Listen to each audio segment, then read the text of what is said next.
الحمد لله والصلاة والسلام على رسول الله وعلى آله وأصحابه ومن والاه.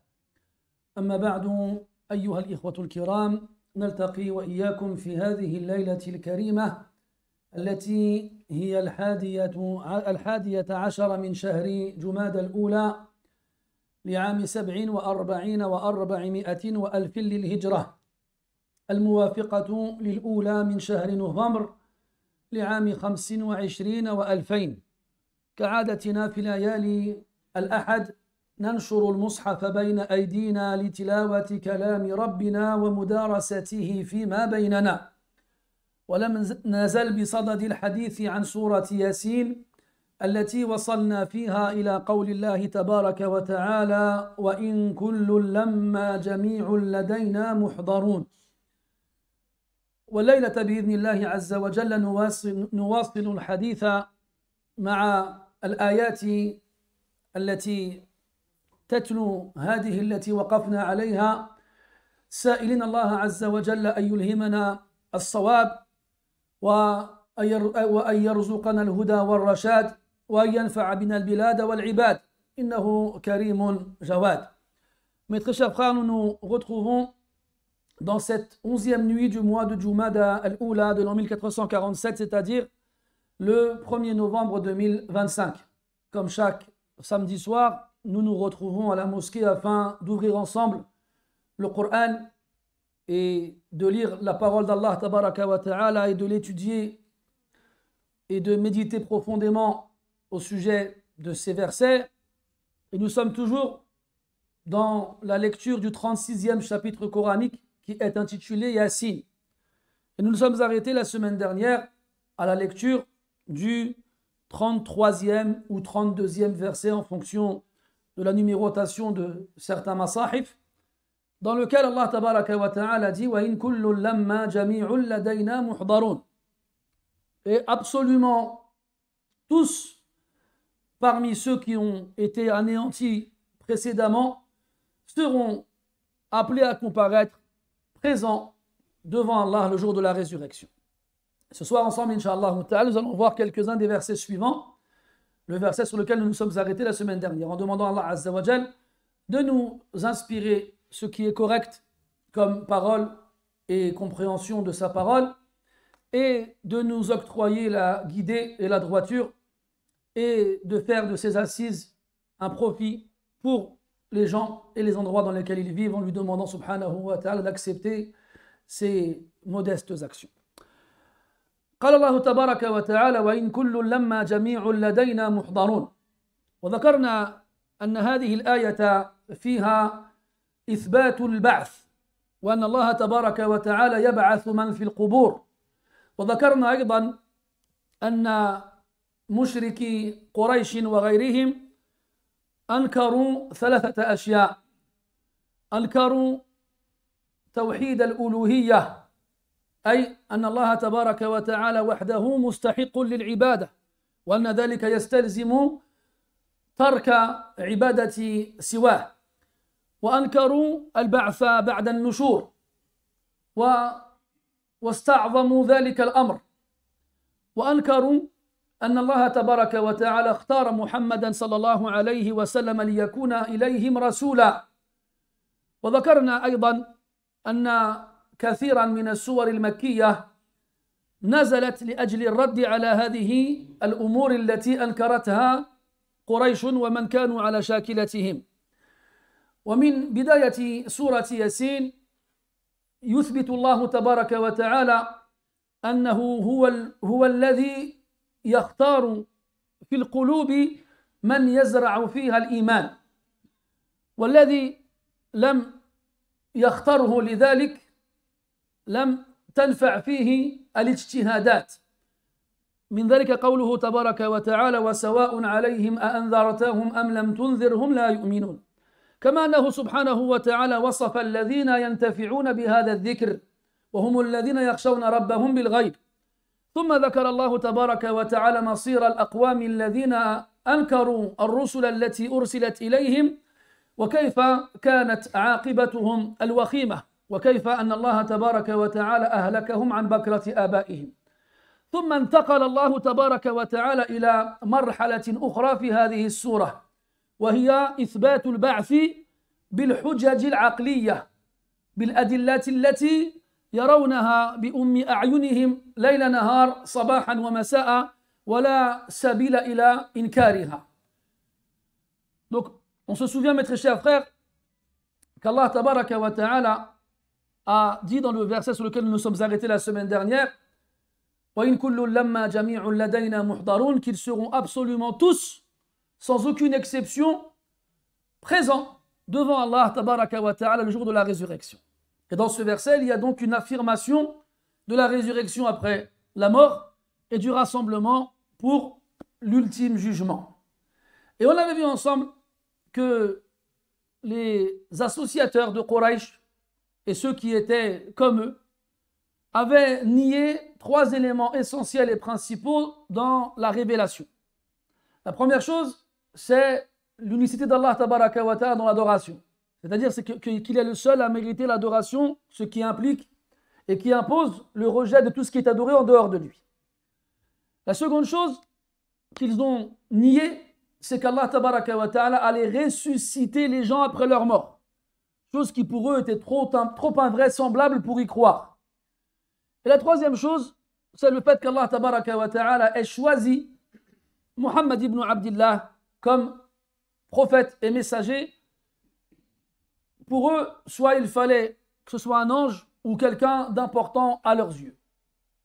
Et on avait vu ensemble que les premiers chapitres coraniques qui ont été révélés dans la période mécoise répondaient essentiellement à ces éléments-là. Et dans Surat Yasin, Allah tabaraka wa ta'ala affirme plusieurs choses. Principalement, le fait que c'est lui qui choisit dans les cœurs des fils d'Adam lesquels d'entre eux étaient dignes de recevoir la foi. Et que ceux qui n'ont pas été choisis par Allah tabaraka wa ta'ala, quoi qu'on puisse fournir comme effort pour les convaincre, ils ne croiront jamais. Comme Allah a dit dans le verset وَسَوَاءٌ عَلَيْهِمْ أَنذَرْتَهُمْ أَمْ لَمْ تُنذِرْهُمْ لَا يُؤْمِنُونَ. Et il leur est égal que tu les avertisses ou non, ils ne croiront pas.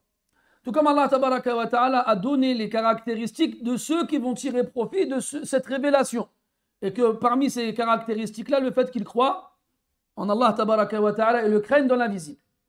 Puis Allah tabaraka wa ta'ala a raconté l'histoire des gens de la cité, Ashabul Qarya, et comment il leur a envoyé des messagers, et comment ils les ont rejetés, et comment ils furent anéantis et exterminés, afin que Quraysh se rende compte dans quel terrain miné et dangereux ils jouent, et qu'est-ce qu'ils risquent de leur arriver s'ils suivent le même chemin de ceux qui les ont précédés. Puis là, on arrive à une transition dans la sourate.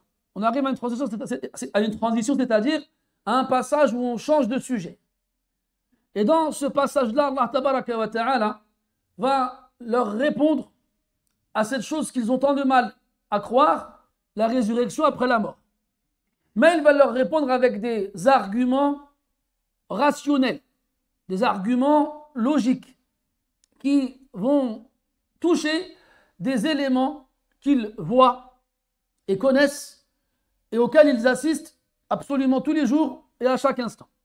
يقول سبحانه وتعالى وآية لهم الأرض الميتة أحييناها وأخرجنا منها حبا فمنه يأكلون. وآية، والمقصود بالآية هنا الآية الكونية، والآية في لسان العرب بمعنى الدلالة والعلامة.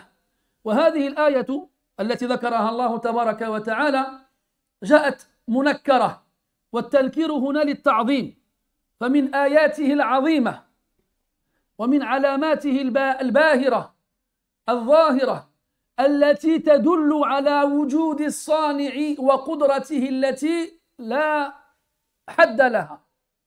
وآية لهم أي لمنكري البعث والنشور من قريش وغيرهم. وآية لهم الأرض الميتة. وهذا الجزء من الآية جاء فيها قراءتان، فأهل المدينة قرأوها بتشديد الياء الميتة، والباقون قرأوها بتخفيفها الميتة. والذي يقرأ في القرآن ويقرأ في قراءاته يجد أن هذه الكلمة الميت تأتي كثيرا بهاتين القراءتين وبهذا الفرق، تشديد الياء وتخفيفها. والعلماء يقولون أن الميت هو الذي سيحل فيه الموت، أي سيموت عما قريب، والميت بتخفيف الياء هو الذي حل فيه الموت، هو الذي مات. ومما يستدل به على إثبات ذلك قوله تبارك وتعالى إنك ميت وإنهم ميتون بتشديد الياء، أي إنك عما قريب ستموت وهم كذلك عما قريب سيموتون. ومما يستدل به كذلك في القرآن قوله تبارك وتعالى على لسان أهل الجنة قوله تبارك وتعالى على لسان أهل الجنة إن شنو هي؟ أفما نحن بميتين، أفما نحن بميتين، يعني ينفون كونهم سيموتون بعد أن دخلوا الجنة، إلا موتتنا الأولى وما نحن بمعذبين. قال الأرض الميتة، فهذه الأرض الميتة لم تمت لكنها عما قليل ستموت، وهذا أمر معلوم ومشاهد بمرور الفصول طيلة السنة.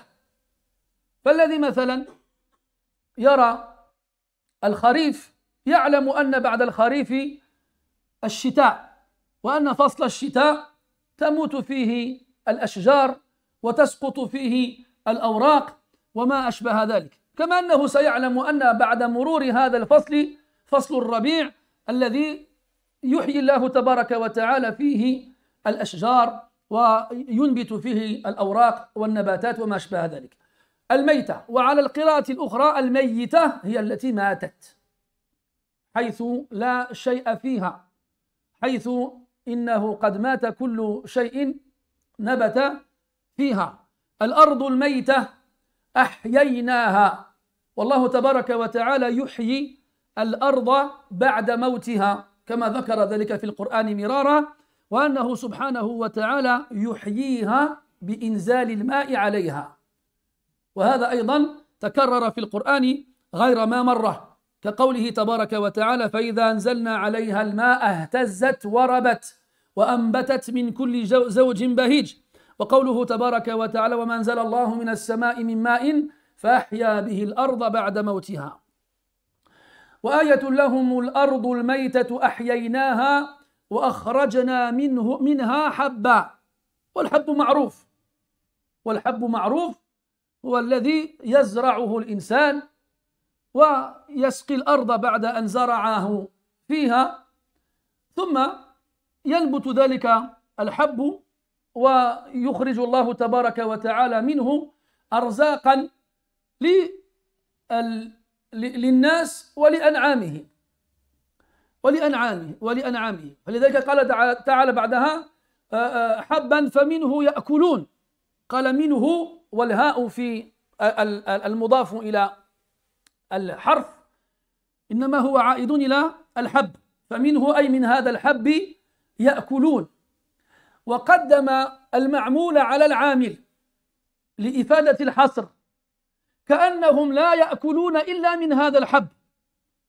ومن المعلوم أن الإنسان لا ينحصر طعامه في الحبوب، فقد يأكل من غير ذلك، فقد يأكل من لحوم الأنعام، وقد يأكل أشياء يصنعها من قبل نفسه، ولكن الحصر هنا لإفادة سهولة الحصول على هذا الحب وسهولة زرعه وسهولة حصاده وسهولة إعداد الطعام منه. وهذا يدل على وكأن ذلك يدل على أن معظم أطعمة الناس والأنعام أصله من هذه الحبوب. تفضل. Toi, tu vas pas comprendre que si tu reviens, tu lèves pas la main.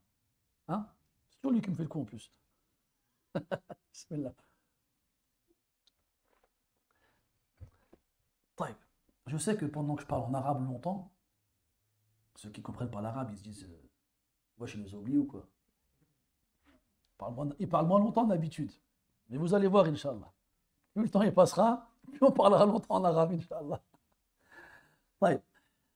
Allah tabaraka wa ta'ala dit dans ce verset wa ayatul lahum. Donc ici on passe à une transition comme je vous l'ai dit tout à l'heure. On change de sujet. Et bien entendu dans le Coran, quand tu vas lire le Coran, tu vas voir des transitions. Un passage d'un sujet à l'autre. Et puis si tu n'as pas une compréhension profonde et une habitude dans le style coranique, il se peut que tu ne comprennes pas comment, d'un coup comme ça, on passe d'un sujet à l'autre. Mais sache, mon cher frère, qu'il n'y a pas de transition absolue dans le Coran, c'est-à-dire sans qu'il n'y ait de rapport entre le sujet précédent et le sujet abordé par la suite. Il y a toujours un lien. Après qu'Allah tabaraka wa ta'ala ait affirmé la présence de tous ceux qui sont morts ici-bas devant lui le jour de la résurrection, il a donc fait référence à la résurrection. Et comme on sait que les kuffars ne croient pas en la résurrection, avec les textes de la révélation, alors Allah tabaraka wa ta'ala va leur prouver que cette résurrection, non seulement elle va avoir lieu, mais elle a déjà lieu ici-bas avec des choses qu'ils voient tous les jours. Et il va leur prouver cela, donc avec des preuves rationnelles et des preuves tangibles et irréfutables qu'ils ne pourront pas renier. Nier. Et donc s'ils acceptent ces preuves concernant ces choses de ce bas monde, ils ne pourront donc pas nier ces mêmes preuves pour la résurrection après la mort. Il a dit subhanahu wa ta'ala wa ayatul lahum, et un signe pour eux. Quand on parle de ayah dans le Coran, soit on fait référence aux signes d'ordre universel, c'est-à-dire à tout ce qui a un lien avec la création. Tout comme on a aussi le mot ayah qui est utilisé en référence au texte du Coran, à la révélation. Donc, le mot ayah fera soit référence à un signe en rapport avec la création, ou soit il fera référence à un signe en rapport avec la révélation. Donc, le signe en rapport avec la création, on l'appelle ayah kawniyah, et le signe en rapport avec la révélation, on l'appellera ayah shar'iyah. Et ici, ayatul lahum, ayah, il est indéfini. On le sert avec le tanwin, ayatun. Et le tanwin, donc à la base, sert à distinguer ce qui est défini de ce qui est indéfini. En gros, on dirait en français un signe parmi d'autres.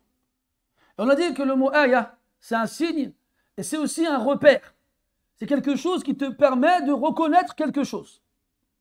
Et ce signe, qu'est-ce qu'il va nous permettre de reconnaître? Déjà, il va nous permettre de reconnaître le Créateur, subhanahu wa ta'ala. Ce signe, il indique le Créateur. Et il nous permet de reconnaître l'étendue de sa puissance. Puissance qui n'a absolument aucune limite. Il fait ce qu'il veut, quand il veut, comme il le veut. Subhanahu wa ta'ala, innama amruhu idha arada shay'an an yaqula lahu kun fayakun. Lorsqu'il veut une chose, il n'a qu'à dire soit pour qu'elle existe. Et ayah ici, donc je vous ai dit qu'il est indéfini.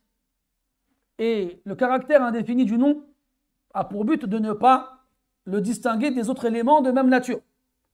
Si je dis à quelqu'un, ramène-moi une chaise, qui rentre dans une pièce et qui a 1000 chaises, n'importe quelle chaise qu'il prendra et m'amènera suffira à répondre à l'ordre. Alors que si je lui dis, ramène-moi la chaise, là l'article défini distinguera la chaise du reste des chaises. Il y a une chaise particulière. Donc est-ce que ici Allah il nous dit, et un signe parmi tant d'autres? Oui, mais pas que. Aussi, ce caractère indéfini, il a pour but de montrer la grandeur du signe. Et comme les savants nous le disent,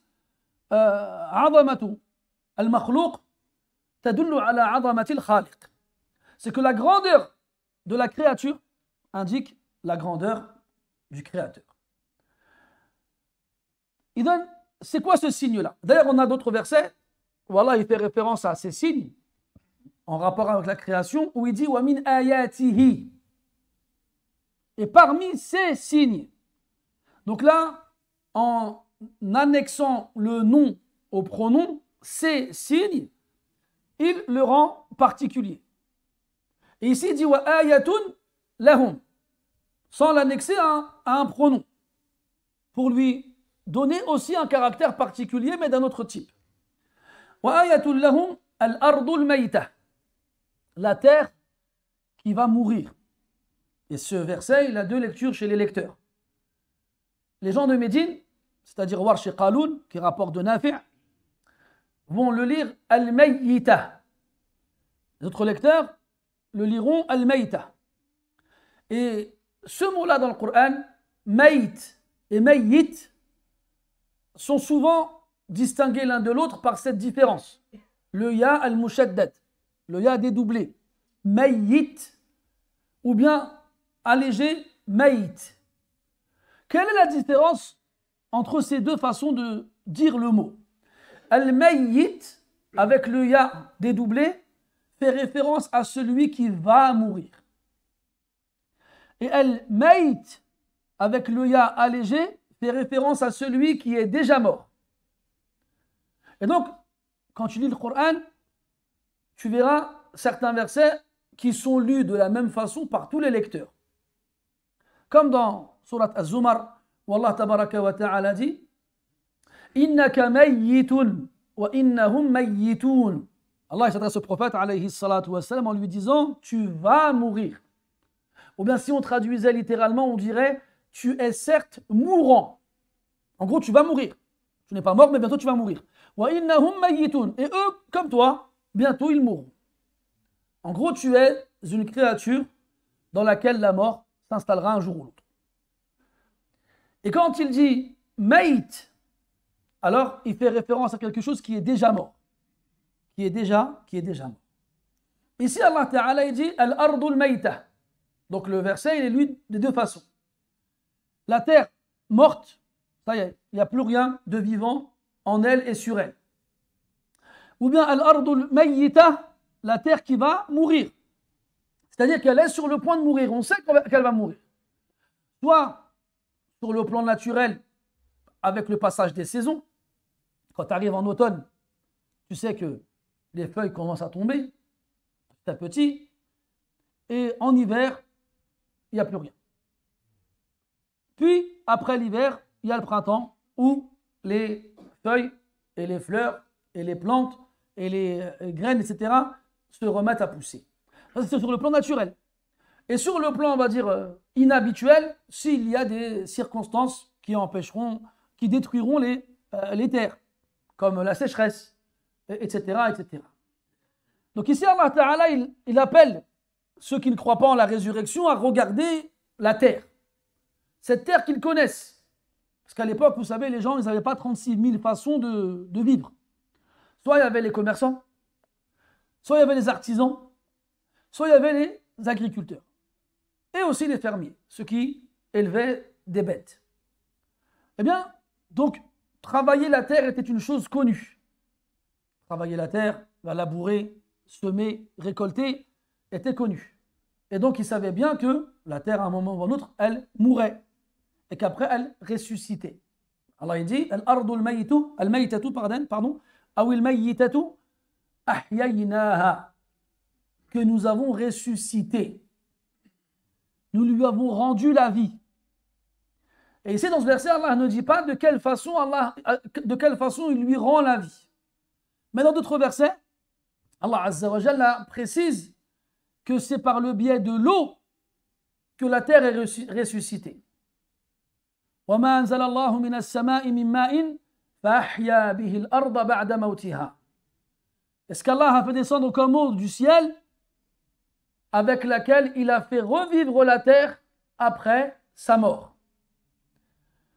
Dans notre verset, Allah Ta'ala dit وَتَرَى الْأَرْضَ هَامِدَةً. Et tu vois la terre en friche. Je ne sais même pas si c'est comme ça. En gros, il n'y a plus rien dessus. فَإِذَا أَنزَلْنَا عَلَيْهَا الْمَاءَ اهْتَزَّتْ وَرَبَتْ وَأَنبَتَتْ مِنْ كُلِّ زَوْجٍ بَهِيجٍ. Et lorsque nous faisons descendre sur elle l'eau, اهْتَزَّتْ, elle se lève, وَرَبَتْ, et fait pousser ce qu'elle a en elle, وَأَنبَتَتْ مِنْ كُلِّ زَوْجٍ بَهِيجٍ, et fait sortir de ses entrailles de toute forme de couple resplendissant. أَحْيَيْنَاهَا وَأَخْرَجْنَا مِنْهَا حَبًّا. Et on a fait sortir d'elle une graine. Et là, encore une fois, une graine, elle est indéfinie. Est-ce que la terre, elle fait sortir qu'une seule graine? Non, elle fait sortir de nombreuses graines de formes différentes et variées. صنوان وغير صنوان يسقى بماء واحد. Cette même terre qui est arrosée avec une seule et même eau va faire sortir de ses entrailles des graines de nombreuses formes, de nombreuses variétés qui vont donner elles aussi naissance à de nombreux aliments. D'ailleurs, il dit après, فَمِنْهُ يَأْكُلُونَ. De cette graine, ils mangent. De cette graine, ils mangent. Donc ici, Habban, il indique les graines, il indique un pluriel. C'est un nom singulier qui a le sens du pluriel. Et ça, on le retrouve beaucoup dans le Coran. Bon, beaucoup, c'est exagéré, mais on le retrouve dans le Coran. Comme quand Allah Ta'ala dit أو الطفل الذين لم يظهروا على عورات النساء, ou l'enfant, donc ici c'est singulier, et si on continue dans la traduction littéralement, qui n'ont pas encore découvert les parties intimes des femmes. En gros, ça passe c'est quoi? Donc il a dit tifl au singulier, puis le verbe conjugué par la suite, il est au pluriel. Tifl. Ici, habban, une graine. Faminhu. Cette graine-là, ya'kulun, il mange. Et là, tu remarques aussi l'inversement des parties dans la phrase. Donc, sur un ordre classique dans la phrase, on aurait dit faya'kuluna min, parce que le verbe, il précède les mots sur lesquels il agit. Faminhu ya'kulun. Et nous, on a vu une règle générale en arabe et qui s'applique dans le Coran, ce que taqdimu ma haqquhu ta'khir yufidu al-hasr. C'est que le fait d'avancer ce qui devrait normalement arriver après indique l'exclusivité. Et cette exclusivité, à quoi elle revient ici? C'est que l'essentiel de la nourriture des humains et de leurs animaux vient des graines. Vient de la terre. Vient de la culture,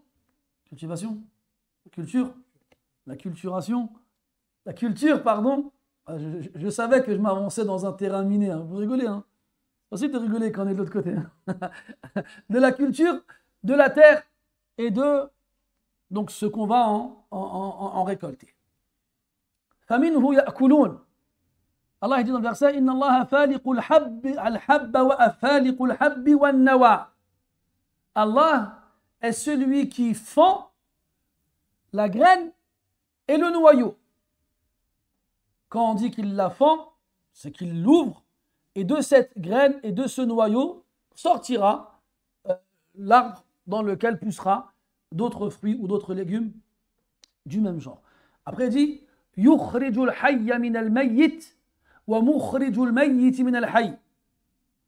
Il fait sortir le vivant du mort, et il est celui qui fait sortir le mort du vivant. Et dans un autre verset, Allah Ta'ala dit Wallahu alladhi arsala ar-riyaha fatuthiru sahaban fasuqnahu ila baladin mayyitin fahyayna bihi al-arda ba'da mawtiha kadhalika an-nushur. Dans l'autre verset, kadhalika tukhrajun. Donc Allah Ta'ala, il fait référence justement à ça. La terre morte, l'eau qui tombe dessus, ce qui en sort par la suite. Puis après, il fait ce qu'on appelle le qiyas, l'analogie. C'est comme ça que vous aussi, vous allez sortir. C'est comme ça que vous aussi, vous allez sortir. Donc ici, al-hab, cette graine, c'est l'essentiel de notre nourriture. Même si l'exclusivité, elle pourrait nous faire comprendre que toute notre nourriture, elle vient de la terre, ce qui n'est pas faux dans l'absolu, jusqu'à ce qu'on découvre le développement de la chimie qui nous fait faire certains types d'aliments dans lesquels on trouve quasiment rien de naturel, mais normalement, ça vient de la terre. Et même les animaux qu'on va manger, la viande des animaux qu'on va manger, même cette viande-là, eh bien, elle va être développée avec ces animaux qui vont manger de la même façon. Comme Allah dit dans le verset وَلَمْ يَرَوْا أَنَّا نَسُوقُ الْمَاءَ إِلَى الْأَرْضِ الْجُرُزِ فَنُخْرِجُ بِهِ زَرْعًا تَأْكُلُ مِنْهُ أَنْعَامُهُمْ وَأَنْفُسُهُمْ. Donc Allah Ta'ala, il parle de ce qu'il fait sortir de la terre, qui va être consommé, mangé par nous et par nos bêtes. Et par nos bêtes. Donc il y a ce qui est mangé par les animaux et qui nous permettra de manger par la suite la viande de ces animaux. فَمِنْهُ يَأْكُلُونَ وَجَعَلْنَا فِيهَا جَنَّاتٍ مِّن نَخِيلٍ وَأَعْنَابٍ وَفَجَّرْنَا فِيهَا مِنَ الْعُيُونِ ثم قال سبحانه وتعالى وجعلنا فيها أي في الأرض جنات والجنات البساتين الكثيرة الأشجار وهذه الأشجار الكثيرة تمنع المار بالنظر إلى ما خلفها ولذلك كل كلمة تتكون بالحروف أو بالأحرف الجيم والنونين فيها إشارة إلى الخفاء جنات من نخيل وأعناب النخيل هي الأشجار التي تثمر التمور والأعناب معروفة قال القرطبي رحمه الله خص بالذكر لأنهما أعلى الثمر لأنهما أعلى الثمر أو أعلى الثمار يعني أنفسها وأفضلها وأحسنها ولذلك ذكرهم الله تبارك وتعالى من ثمار الجنة من ثمار الجنة وجعلنا فيها جنات من نخيل وأعناب وفجرنا فيها من العيون أي جعلنا الأنهار تجري خلال هذه البساتين وهذه الأنهار لها فوائد تسقي الأرض وكذلك تسقي الأنعام والحيوانات كما قال سبحانه وتعالى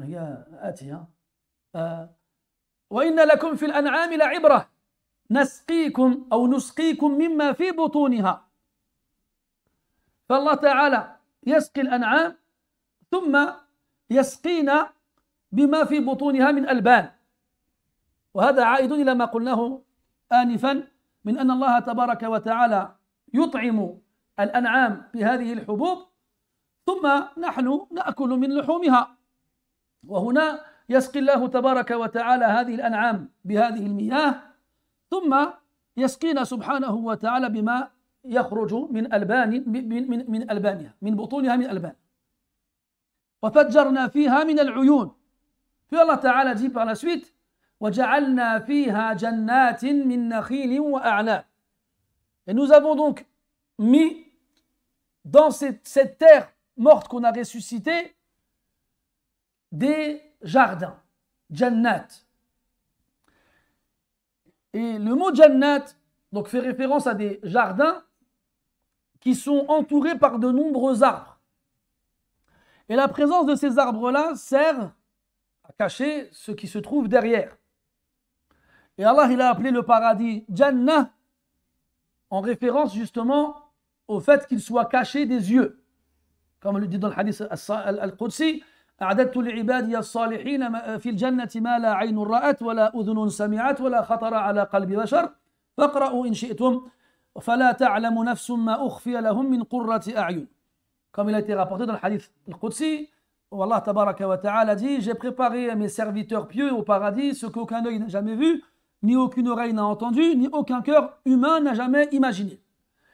Puis il a dit, lisez si vous voulez en confirmation de cela, le verset où Allah ta'ala dit فَلَا تَعْلَمُ نَفْسٌ مَا أُخْفِيَ لَهُم مِّن قُرَّةِ أَعْيُنٍ. Aucune âme ne sait ce qui leur a été caché comme réjouissance du regard, yani comme joie et comme bonheur. جَزَاءً بِمَا كَانُوا يَعْمَلُونَ.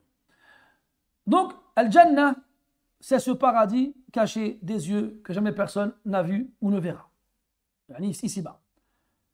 Et tous les mots en arabe qui auront comme lettre de base le jim et deux noun auront toujours une indication en rapport avec quelque chose de caché. Et ça, mes frères, c'est une chose qu'on a souvent répétée. Comme on l'a dit, le mot janin, qui fait référence au fœtus dans le ventre de la femme lorsqu'elle est enceinte. On ne le voit pas, il est caché. Comme Allah dit dans le verset, fi dhulumatin thalath, dans 3 ténèbres. Et on a aussi al-junnah qui est le bouclier, qui va servir aux combattants de se protéger des attaques de l'adversaire et d'échapper à sa vue s'il est loin de lui. Et on a aussi El-Jinn, qui est le démon, et qui est une créature qui vit dans le monde de l'invisible, etc., etc. Donc, Jannat, ça fait référence à des jardins, Basatin, qui est le pluriel du mot bustan. Et ici, Allah Ta'ala dit Jannatin min nakhili wa a'nab. Des jardins de palmiers et de raisins. Min nakhil, donc les palmiers qui vont donc donner naissance aux dattes, et al-a'nab qui sont les raisins. Et pourquoi est-ce qu'Allah Tabaraka wa Ta'ala ici il a spécifiquement mentionné ces deux arbres fruitiers et pas d'autres? Car ils sont considérés comme étant les meilleurs fruits par excellence chez les Arabes. Les dattes, qui sont leur, comment dirais-je, leur moyen, leur denrée alimentaire principale, et les raisins avec lesquels ils vont faire le vin qu'ils apprécient tant. C'est pour cette raison-là qu'ils ont été spécialement mentionnés ici et pas d'autres, car ils sont considérés comme étant les meilleurs parmi eux, parmi les différents fruits, et aussi c'est pour cette raison-là que ces fruits-là ont été mentionnés comme étant des fruits du paradis. Min nakhil wa a'nab wa fajjarna fiha min al-uyun. Fajjara, ça veut dire faire jaillir.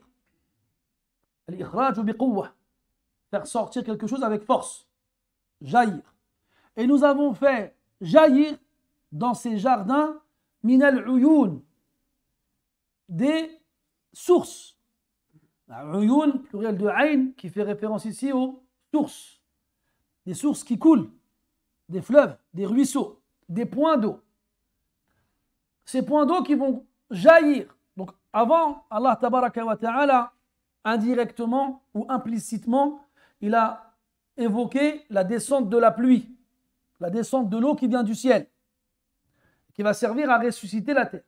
Et ici, il évoque l'eau qui jaillit de la terre.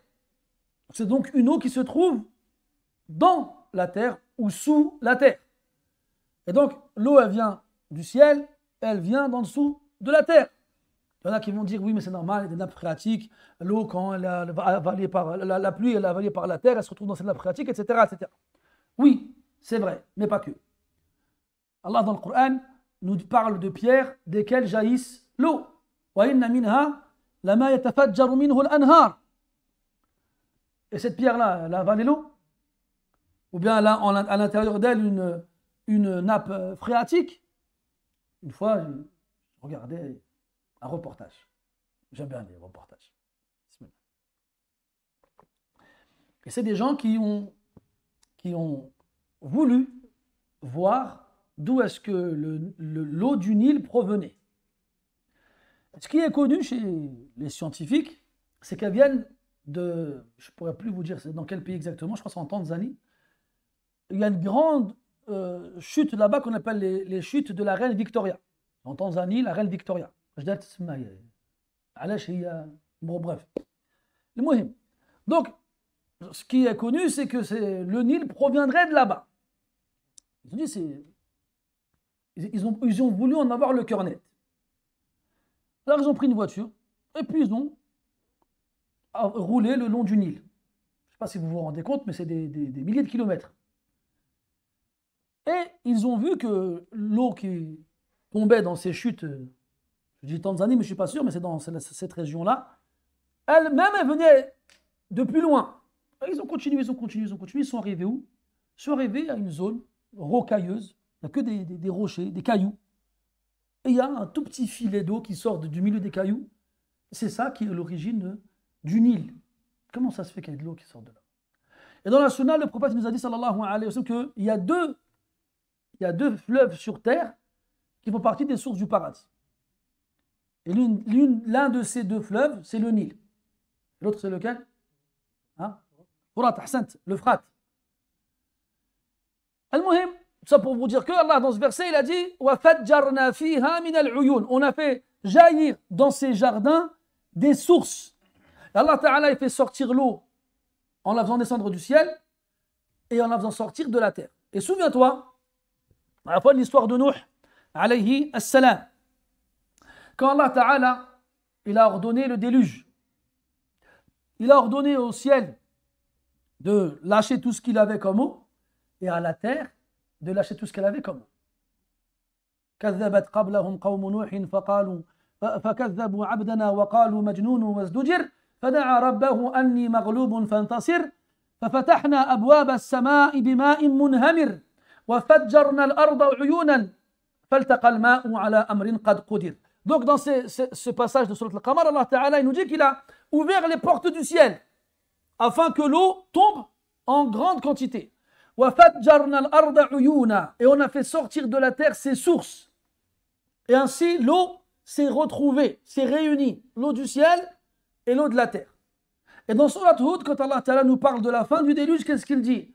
وقيل يا أرض ابلعي ماءك ويا سماء أقلعي وغيض الماء. Et on a dit, et il fut dit, يا أرض ابلعي ماءك, ô terre, avale ton eau. ويا سماء, au ciel, أقلعي, arrête-toi, arrête de laisser, de faire tomber la pluie. إذا mes frères, وفجرنا فيها من العيون, on a fait jaillir dans ces jardins des sources, des points d'eau. فيها من العيون. Et ces points d'eau, leur intérêt est de véhiculer l'eau justement partout dans ces jardins afin d'irriguer donc les arbres et les plantes qui ont besoin d'eau. Et aussi, ça va servir à abreuver les animaux. Comme ça va nous servir aussi à nous de nous abreuver. Donc cette eau-là, on va en boire nous, ainsi que nos animaux. Comme dans le verset où Allah Ta'ala dit أَوَلَمْ يَرَوْا أَنَّا نَسُوقُ الْمَاءَ إِلَى الْأَرْضِ الْجُرُزِ. Ne voit-il pas que nous conduisons l'eau vers la terre asséchée? فَتَأْكُلُ مِنْهُ أَنْعَامُهُمْ وَأَنفُسُهُمْ إِلَى آخِرِ الْآيَةِ. Et donc de cette eau-là, la terre va faire sortir ces bonnes choses desquelles les animaux et les humains mangeront et boiront. D'ailleurs, Allah dit par la suite لِيَأْكُلُوا مِنْ ثَمَرِهِ وَمَا عَمِلَتْهُ أَيْدِيهِمْ.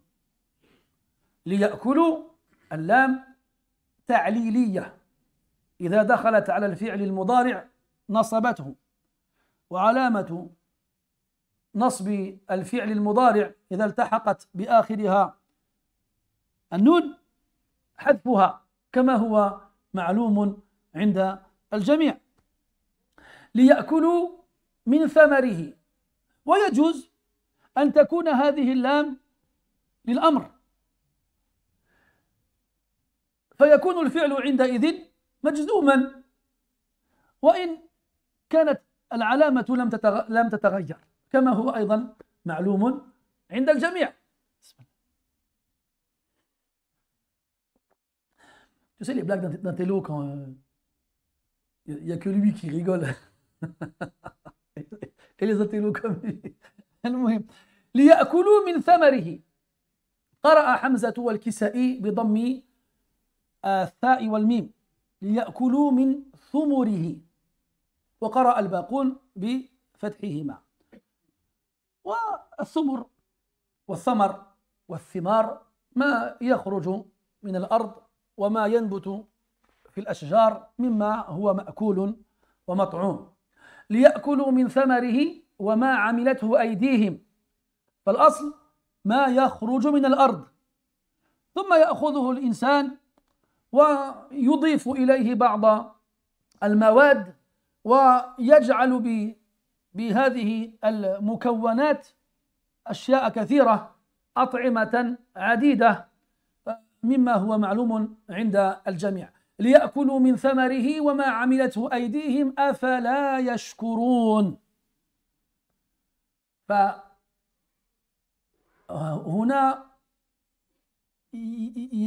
يجعل الله تبارك وتعالى نصب عيني كل أحد هذه الحقائق التي لا يمكن لأحد أن ينكرها، فهي آتية من الله سبحانه وتعالى، وبها يضرب الأمثال حتى يستيقن المرء على إحياء الله تعالى الموتى يوم القيامة كما بلغ مرتبة اليقين في هذه الدنيا من أن هذه الأمور المذكورة كلها من الله سبحانه وتعالى من غير إنكار ولا نكير.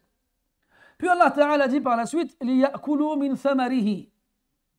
Donc là, quand je faisais des petites blagues tout seul en arabe, j'étais avec Malik et moi on rigolait, c'est les blagues d'un télo, parce qu'on a fait de la grammaire. Et quand j'expliquais les différentes formes de traduction ou d'explication de cela, je disais comme tout le monde le sait. Donc ici, il y a koulou. On va décortiquer un peu. Des fois, c'est important, même si tu ne comprends rien, tu ne le retiendras pas. Au moins, tu as un aperçu. Allah, je fais Kakhil Aziz. Au moins, tu as un aperçu de comment la langue arabe elle se compose.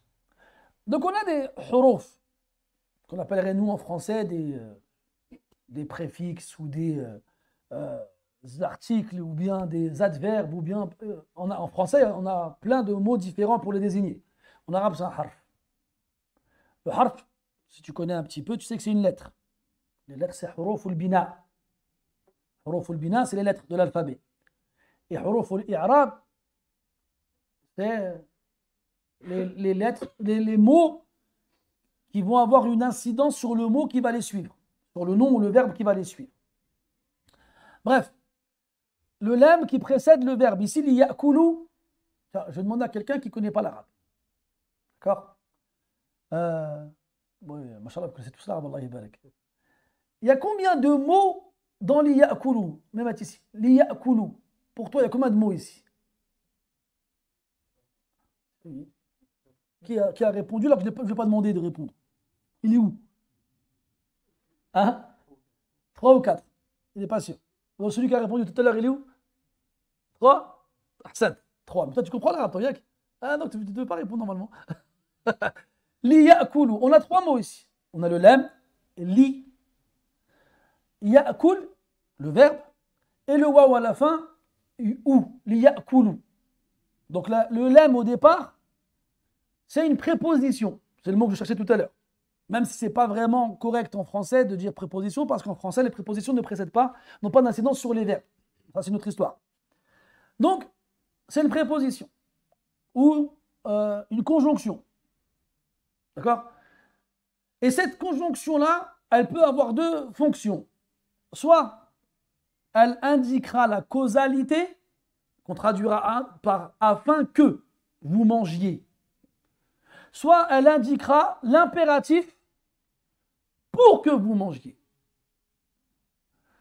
Non, c'est pareil. Que vous allez manger.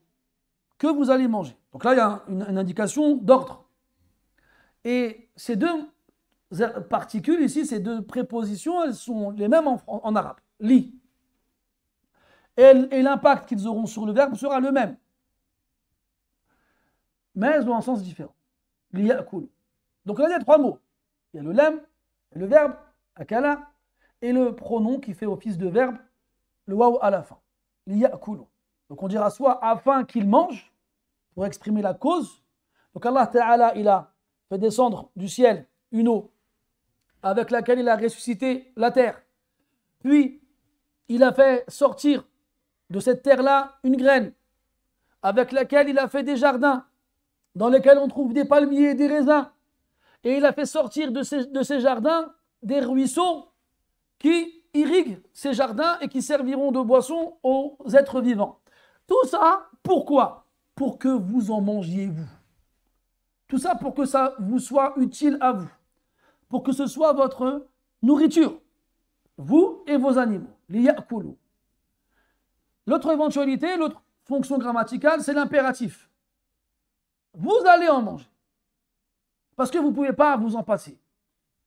Et Allah Ta'ala, il a fait qu'on soit dépendant de la nourriture et que si on en est privé, on est voué à se transformer en cadavres qui seront mangés par la pourriture. Eh bien, c'est pour nous montrer notre imperfection, entre guillemets, dans le sens où on est toujours dépendant de de la nourriture, qu'on ne peut pas s'en passer. لِيَأْكُلُوا مِنْ ثَمَرِهِ, afin qu'ils mangent de donc tout ce qu'il en sort. Les dattes, les raisins et autres formes de nourriture qui viennent de la terre. أَفَلَا يَشْكُرُونَ, vont-ils être reconnaissants? Là, هنا حرف زائد لا يراد به النفي وإنما يؤتى به للتحضيض فهي كلمة حض كما قيل. Tu vois le là ici, voilà, quand tu as un minimum de notions en arabe, tu vas comprendre la négation. أَفَلَا يَشْكُرُونَ. Mais comment tu traduirais ce verset en ce moment-là? En disant ne vont-ils pas être reconnaissants? Non, c'est l'inverse qui est voulu. Vont-ils être reconnaissants? Et afala, la hamza, l'istifham. وهذا الاستفهام تقريري. La particule, la hamza, elle indique l'interrogation, et cette interrogation a pour but d'obtenir de la part de celui à qui on pose la question une affirmation. Tu réponds oui. Tu reconnais que quand tu vois tout ça, tu ne peux qu'être reconnaissant envers Allah subhanahu wa ta'ala. C'est comme quand Allah il a parlé des vêtements. Et plus précisément, les vêtements que l'on confectionne lorsqu'on va à la guerre.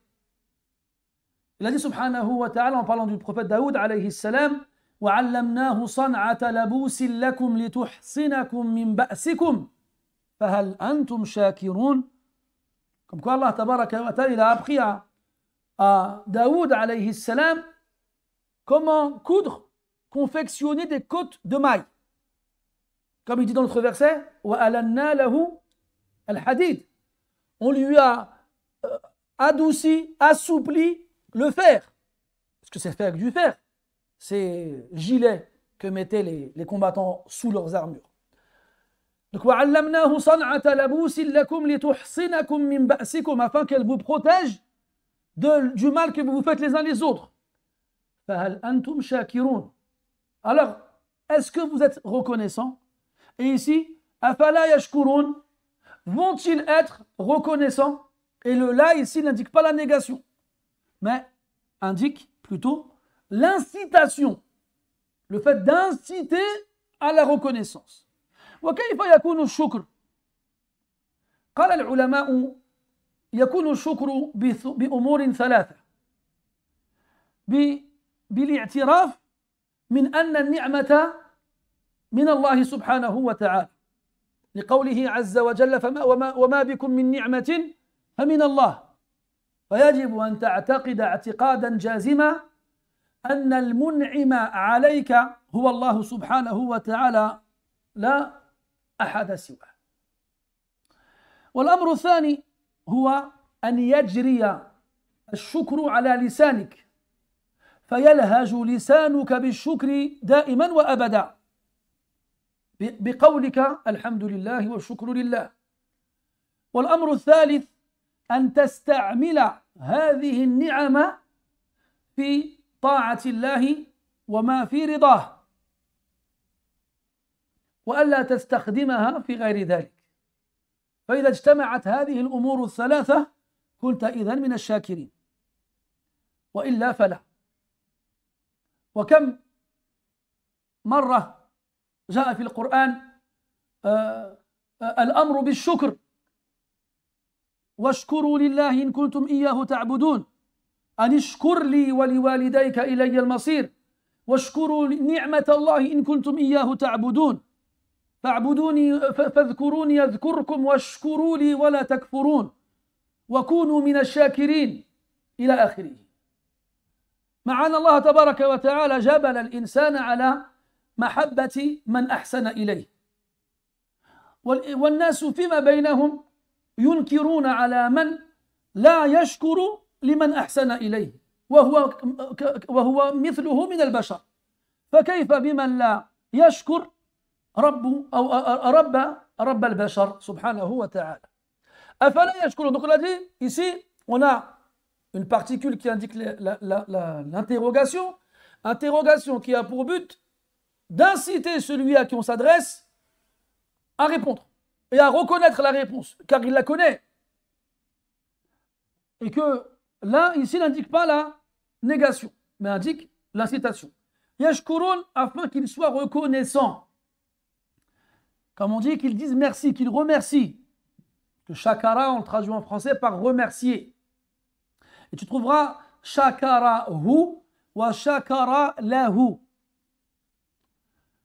Tu trouveras, bon là c'est le transitif et l'intransitif, mais ça indique aussi une différence. Al-Muhim, comment remercier Allah subhanahu wa ta'ala? Comment le remercier? Comme les gens y font avec la langue seulement? Non, c'est insuffisant. Même si c'est demandé.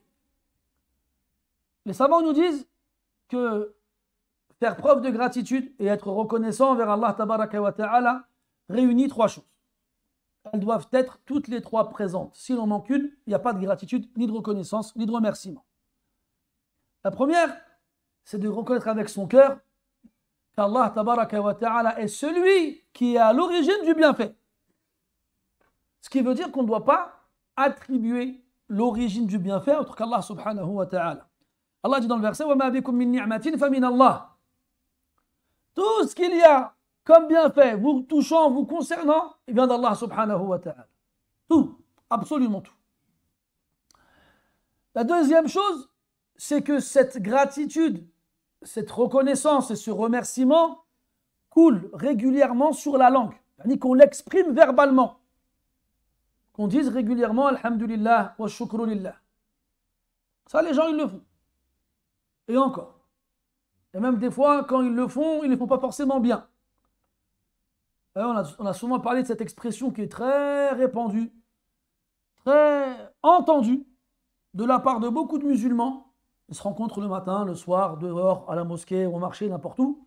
Ça va, tu vas bien? Alhamdulillah, ça va. Tant qu'il y a la santé, ça va.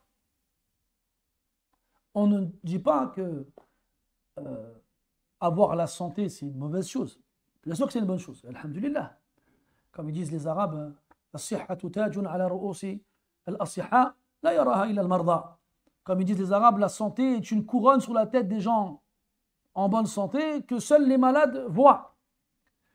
Maintenant, de dire tant qu'il y a la santé, ça va, c'est pas bon. Parce que ça veut dire que s'il manque autre chose, c'est pas grave. Mais le problème, c'est qu'il y a une chose qui a plus de valeur que ta santé. C'est ta foi. Donc on devrait plutôt dire tant qu'il y a la foi, ça va. Pas tant qu'il y a la santé, ça va. Parce que demain, la qaddar Allah, on tombe malade. Tu vas dire quoi? Ça va pas? Non, le croyant dit toujours Alhamdulillah, même quand il est malade. Et Allah, dans le Coran, il nous a parlé d'un prophète qui est tombé malade longtemps. Et de qui Allah il a dit dans le verset Inna wajadanahu sabira ni'mal abdu innahu awwab. Quelqu'un qui a su faire preuve de patience dans la maladie. Al-Muhim. On a dit donc remercier Allah subhanahu wa ta'ala verbalement. Et enfin la troisième chose, utiliser ces bienfaits pour lesquels on remercie Allah azza wa jal dans son obéissance et dans ce qui le satisfait. Ce qui signifie ne pas les utiliser dans sa désobéissance ou dans ce qui ne le satisfait pas. C'est ces trois éléments-là, quand ils sont réunis, qui feront de toi quelqu'un de reconnaissant. Et s'il en manque un, alors tu en seras exclu. Et dans le Coran, Allah tabaraka wa ta'ala a créé l'être humain dans sa nature, dans son instinct, avec un amour et une gratitude envers tous ceux qui sont bons envers lui. Comme il disait Ibn Hibban, Al-Busti rahimahullah, Ahsin ila an-nasi tasta'bid qulubahum talama sta'bada al-insana ihsanu. Il soit bienfaisant envers les gens, tu réduiras leur cœur à l'état d'esclavage. Ça fait longtemps que la bienfaisance transforme l'être humain en esclave. Qu'est-ce que ça veut dire? Quand quelqu'un il est bienfaisant envers toi, tu te sens redevable vis-à-vis de lui. Et tu veux lui rendre l'appareil. Et tant que tu ne lui as pas rendu l'appareil, alors tu attends impatiemment le jour où l'occasion se présentera pour le faire. Et tant qu'elle ne s'est pas présentée, alors tu te considères comme limite à son service, à attendre qu'il te demande quelque chose. Ça, c'est chez les gens nobles. Les gens nobles, ils sont comme ça. Ashabul an-nufusi al-anfusi al-karima. Ceux qui ont des âmes nobles, ils sont comme ça. Ils n'oublient pas le bien qu'on leur fait.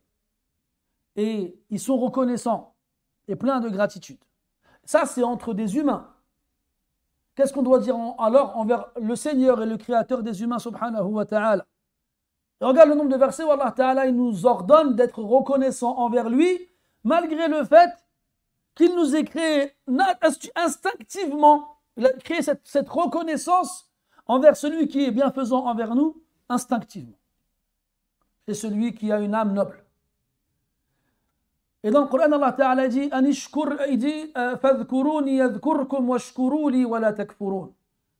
Mentionnez-moi, je vous mentionnerai. Et soyez reconnaissants envers moi et ne soyez pas ingrats. Il dit subhanahu wa ta'ala washkuru lillahi in kuntum iyyahu ta'budun. Et soyez reconnaissants envers Allah si c'est vraiment lui que vous adorez. Washkuru ni'matallahi in kuntum iyyahu ta'budun.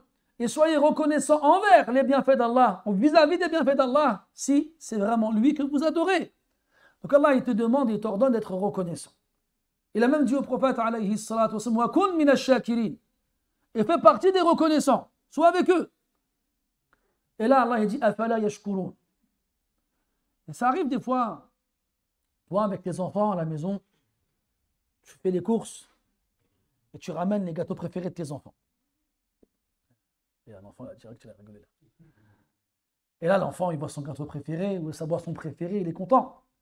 Si justement, si cet enfant-là, il a été bien éduqué, il va regarder son père, il va dire merci d'avoir pensé à moi, d'avoir ramené ce paquet de gâteaux ou cette boisson préférée ou le yaourt préféré. C'est le yaourt où il y a une partie M&M, c'est une partie, tu la mets dedans comme ça. Tu le connais celui-là ou pas, Bilal, hein? Nous, quand on était petits, ce qu'on voulait, c'était le flan avec la languette, là. C'était ça le top du top. On l'a jamais eu. Non, tout ça pour dire que l'enfant, et même des fois, quand toi tu fais plaisir à tes enfants, tu leur achètes des trucs, et eux ils viennent et ils sont là, ils mangent comme des voraces, et après ils partent sans demander leur reste. Toi, tu es énervé. Tu dis revenez. Tu ne sais pas dire merci. Moi, je me décarcasse, comme il disait le père Ducrot, pour vous faire des courses qui vous plaisent. Même pas vous êtes capable de dire merci. Toi, tu veux que tes enfants ils disent merci. Comme ça que tu vas éduquer tes enfants. Tu veux qu'ils soient polis, qu'ils soient bien élevés, qu'ils disent merci. Quand on leur achète. Les enfants voulaient des pizzas aujourd'hui. Après, ils vont dire ouais, et là, tu ramènes des pizzas. Et là, quand ils ont fini la pizza, ah merci, Nabi, c'était trop gentil. Tu vois? Et là, tu es satisfait, tu es content. S'ils mangent la pizza et puis ils partent, tu dis wallah, mange plus jamais de pizza. On va voir. Ça, on est comme ça. Pourtant, subhanallah, on n'a pas ce réflexe avec Rabb al-Alamin. On n'a pas. Surtout quand c'est des choses qu'on fait tous les jours. C'est là que c'est le plus difficile.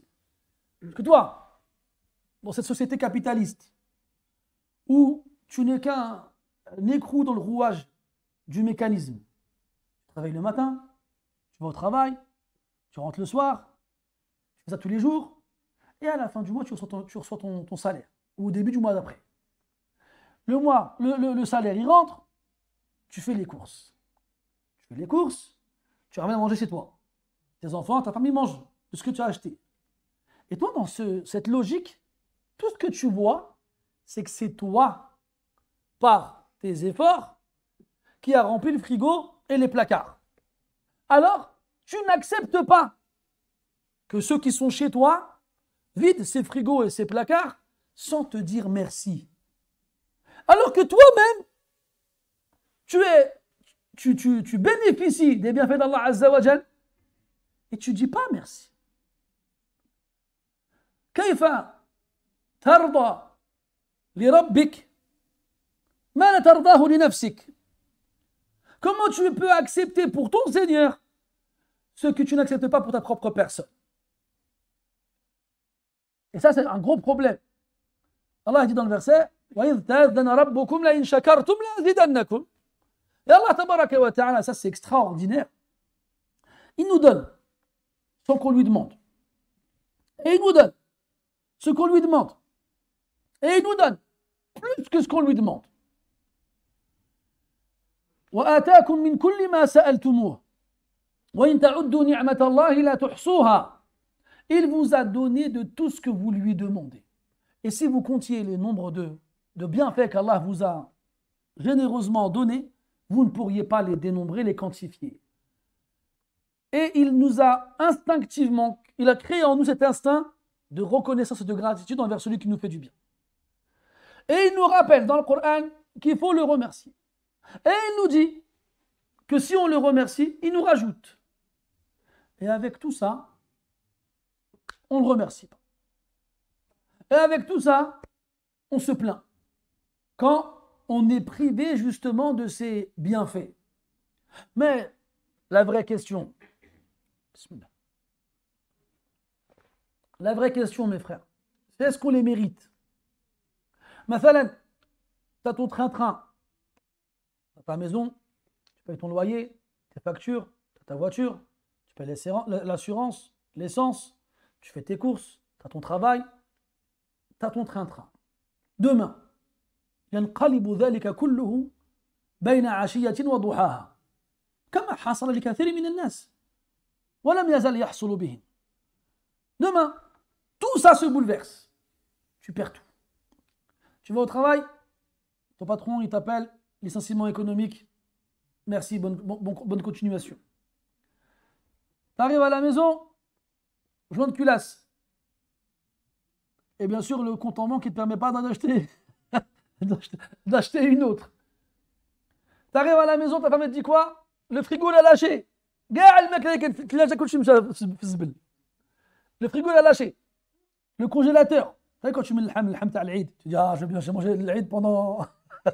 Plus rien du tout. Tout est parti. Le congélateur il est lâché, tout est mort. Tout va à la poubelle. Tu vois, et ta femme a dit, ouais, le petit, il sent pas bien, il va pas bien, il est malade. Attends, tu dis, tout ça en une journée. Tout ça en une journée. Après, le petit, au début, il est malade. Il a un peu de fièvre. Je suis chaud, sa couleur change. Tu vois, c'est bizarre là. Alors qu'est-ce qu'il fait? Il commence à s'inquiéter, il va à l'hôpital. Avec son enfant. Il s'inquiète. Il va chez le docteur, il l'amène au docteur aux urgences. Le docteur, il dit, elle n'a pas une couleur normale, votre enfant là. On va faire des tests et tout ça. Puis à la fin, l'enfant, il meurt. Ça n'arrive pas ça? Ça n'arrive pas ces choses-là, mes frères? Lui, à ce moment-là, qu'est-ce qu'il va ressentir? Il ne va pas sentir comme une injustice. Il ne va pas sentir comme si on lui avait enlevé des choses qui lui appartiennent. C'est pas à toi tout ça. Allah t'a donné, il a repris, c'est tout. Pour que tu saches que ce n'est pas à toi. Et que si tu veux les garder, eh bien, tu sais comment faire. Mais toi, non. Pour toi, c'est un dû. C'est comme si Rabbil Alamin, il te devait ces choses-là. Tu as fait quoi, toi, pour lui? Et il n'a pas besoin de toi. Il n'a pas besoin de toi. Si la terre entière était remplie de gens avec des cœurs du plus pieux parmi nous, ça ne rajouterait rien à son royaume. لو أن أولكم وآخركم وإنسكم وجنكم كانوا على أتقى قلب رجل واحد منكم ما زاد ذلك في ملكه شيئا. C'est du premier au dernier. Les humains et les démons avaient le même cœur que le plus pieux des hommes parmi eux. Ça n'aurait rien rajouté à son royaume. Rien. Tu ne lui es d'aucune utilité. C'est toi qui tires profit. Et donc toi, tu vas tous les jours voir ces choses-là et pas une seconde te dire, regarde là, une eau fraîche dans un gobelet en plastique. Tu as soif, il y a un salih à côté de toi qui attend que juste que tu poses le verre pour te le remplir. Bon, ça, c'est pas tout le monde. Hein. À la votre Mais d'une autre façon, toi, tu as de l'eau à la maison, pareil. Tu as un frigo. Et pour les courageux parmi nous, on boit au robinet. Ceux qui n'ont pas connu la cristalline avant, dans les années 80. Et tu as de l'eau comme tu veux. Le matin, tu te réveilles, tu as les yeux qui collent encore, tu vas dans la salle de bain, tu ouvres le robinet d'eau chaude, il y a de l'eau chaude. Est-ce que tu dis alhamdulillah pour l'eau chaude? Est-ce que tu dis alhamdulillah pour les toilettes dans ta maison? Est-ce que tu dis ça? Non, parce que pour toi, c'est des choses banales, des choses basiques.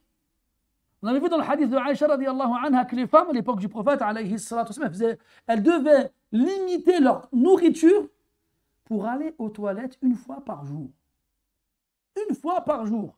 Et elles y allaient à la même heure tous les jours. Le soir avant le coucher du soleil. Tu n'as pas de toilette à la maison. Je vais sortir. Aller loin.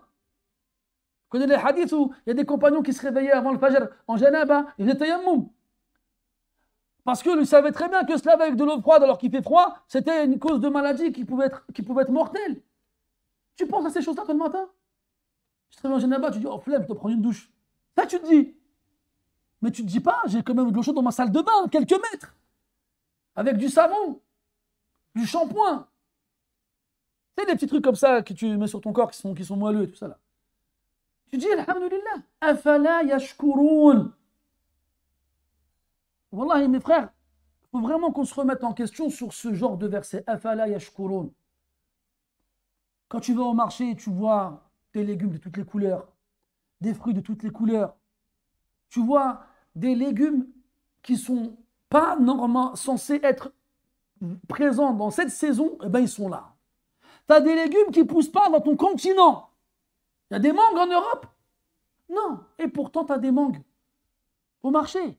Des fruits du dragon, Galek. Les fruits du... C'est fou quand même, tu es là et tu fais le difficile en plus. Tu es là, tu dis 3 € le kilo, bzaf. Donc c'est trop. Et tu pars. Et tu sais, ça pousse où les fruits du dragon ou pas? Tu sais, ça pousse où les mangues, les papayes, les fruits de la passion?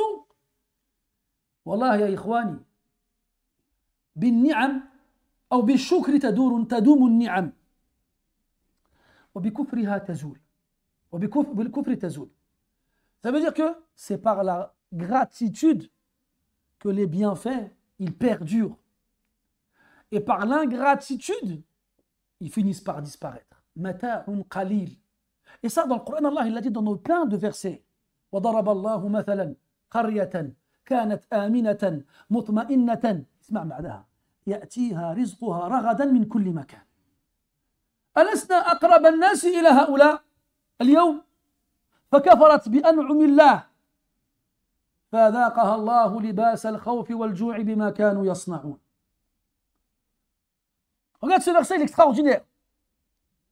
Tous les versets sont extraordinaires de toute façon. Mais des fois, il y en a qui te parlent plus que d'autres parce que tu as l'impression qu'ils parlent de toi. Allah il dit, il a donné comme exemple une cité, Qarya, Kanat Aminatan, qui vivait dans la paix, la sécurité, qui n'avait pas peur que quelqu'un surgisse de nulle part pour le tuer sans craindre la moindre répercussion, impunément. Aminatan, mutma'innatan, apaisé, tranquille. Mes frères, vous vous rendez compte que là, si maintenant on entend quelque chose exploser, la première chose qui nous viendra à l'esprit, c'est un feu d'artifice. C'est un pétard. Personne va se dire ici, c'est une bombe. Personne. Il n'y a pas de bombe ici. La seule fois où on entend quelque chose exploser, c'est un feu d'artifice. Tu n'as même pas peur. Tu sursautes même pas. Tu sursautes même pas. Tellement c'est invraisemblable et inconcevable dans ton esprit, toi, en France aujourd'hui, qu'un avion, il passe au-dessus de nous et puis il nous balance une bombe dessus. Pourtant, c'est pas possible. Aminatan, mutma'innatan. Il dit ya'tiha rizquha ragadan min kulli makan. Sa subsistance lui parvient régulièrement et abondamment de tous les endroits. Subhanallah. Et même les savants, ils ont divergé, les mufassirin. Est-ce que cette ville, elle a vraiment existé ou est-ce que c'est un exemple qu'Allah y donne? Tellement c'est invraisemblable une chose pareille. Ben Wallah, on vit dedans, nous. On est dedans, mes frères. T'es là, tu vas au supermarché du coin, il y a tout. Tous les jours, toi, quand t'es pas content parce qu'il y a 5 camions qui créent un bouchon dans l'autoroute. Mais tu sais pas dans ces camions-là, ce avec quoi tu remplis ton caddie. Donc, ya'tiha rizquha ragadan min kulli makan. Qu'est-ce qu'il a dit après? Fakafarat bi an'umillah. Ils ont été ingrats vis-à-vis des bienfaits d'Allah. فذاقها الله لباس الخوف والجوع بما كانوا يصنعون. Et Allah alors leur a fait goûter aux vêtements de la peur et de la faim en répercussion de leurs actions. Donc c'est une réalité, mes frères. Il ne faut pas croire que ça va toujours durer. Omar disait sur une relation, radiyallahu anhu, ikhshawshinu fa inna ni'mata la tadoum. Omar radiyallahu anhu disait, habituez-vous à une vie rude et dure. Habituez-vous à ça. فإن النعمة لا تدوم. car les bienfaits, mes frères, ils ne sont pas éternels. أفلا يشكرون اللهم اجعلنا عند النعماء من الشاكرين وعند البلاء من الصابرين. اللهم إنا نسألك فعل الخيرات وترك المنكرات. اللهم صل وسلم وبارك على عبدك ورسولك محمد وعلى آله وأصحابه أجمعين. سبحانك اللهم وبحمدك أشهد أن لا إله إلا أنت أستغفرك وأتوب إليك والحمد لله رب العالمين وبارك الله فيكم.